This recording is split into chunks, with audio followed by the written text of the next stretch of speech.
சென்னை போய் ரொம்ப நாள் ஆச்சு. சரின்னு சொல்லிட்டு நைட்டு ட்ராவல்ஸ் வந்து ஒரு 11 மணிக்கு தான் அப்படிங்கிறதுனால வந்து வீட்டிலேருந்து ஒரு 10:30க்கு கிளம்புனா போதும். நம்ம வீட்டிலேருந்து கோபி பஸ் ஸ்டாண்டு வந்து பார்த்திங்கன்னா ஒரு 1 கிலோமீட்டருக்கு மேலே வரும்.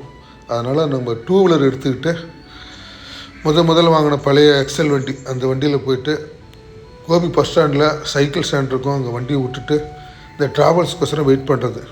அந்நேரத்துக்கு வந்து பார்த்திங்கன்னா நிறைய பேர் கோபிச்செட்டிப்பாளையத்தில் இந்த வேலைக்கு போகிறவங்கெல்லாம் வந்து ட்ராவல்ஸுக்காக வெயிட் பண்ணுவாங்க. ஒரு வழியாக வந்து நான் எப்போவுமே போக வேண்டிய வண்டி வந்து ரெகுலராக போவேன் நேஷ்னல் ட்ராவலு. அதில் போய் பழக்கங்கிறதுனால அதில் தான் இன்றைக்கி ட்ராவல் பண்ணேன். இந்த தடவை வந்து ஸ்லீப்பர் புக் பண்ணியாச்சு. ஏன்னா கொஞ்சம் படுத்துட்டு போனால் தான் கன்வீனியண்ட்டாக இருக்கும். என்ன தான் இருந்தாலும் செமி ஸ்லீப்பரில் போனால் கூட காலை நீட்டி படுத்துட்டு தூக்கிட்டு போனால் தான் நல்லாயிருக்கும். அப்படி தான் வந்து இன்றைக்கி வந்து ஸ்லீப்பர் புக் பண்ணி இப்படி படுத்துகிட்டே போகணும்.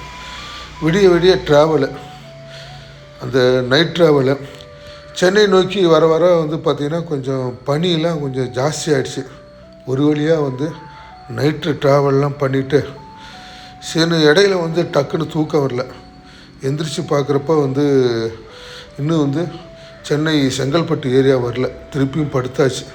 சரி திருப்பி கொஞ்ச நேரம் ஒரு குட்டி தூக்கம் போட்டுட்டு எந்திரிச்சு பார்க்குறப்ப டைம் வந்து 5:30. எப்போவுமே ரெகுலராக வந்து 5:30க்கு எந்திரிச்சு பழக்கம். 5:30க்கு மேலே தூக்கமே வராது.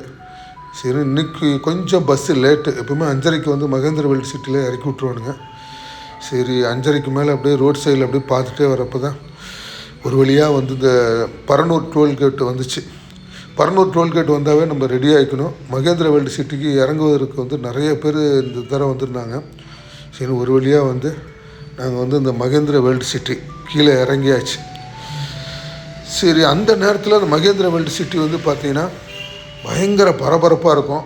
அங்கே உள்ள நிறைய ஐடி கம்பெனி இருக்கிறனால 24 ஷிஃப்ட்டுங்கிறதுனால 24 ஹவர்ஸ் ஷிஃப்ட்டுங்கிறதுனால மார்னிங் ஷிஃப்ட்டுக்கெலாம் போகிறவருக்கு நிறைய பேர். அதுவும் ரோடு கிராஸ் பண்ணுறதுனா பார்த்து கிராஸ் பண்ணி ஆகணும். ஒரு வழியாக போயிட்டு கிராஸ் பண்ணி ஆட்டோவில் ஏறி அங்கேருந்து பார்த்திங்கன்னா நம்ம இருக்கக்கூடிய அப்பார்ட்மெண்ட்டுக்கு வந்து பார்த்திங்கன்னா ஒரு 1/4 மணி நேரம் ட்ராவல் ஆகும். ஒரு வழியாக வந்து அந்த ஆட்டோவில் அங்கேருந்து போயிட்டு சரி நம்ம அப்பார்ட்மெண்ட் இருக்கிற ஏரியாவுக்கு வந்தாச்சு. எப்பவுமே இந்த மாதிரி உள்ளுக்குள்ளே போகணும் அப்படின்னா ஒரு 100 ரூபா செலவு பண்ணி தான் அப்பார்ட்மெண்ட்டுக்கு போய் ஆகணும்.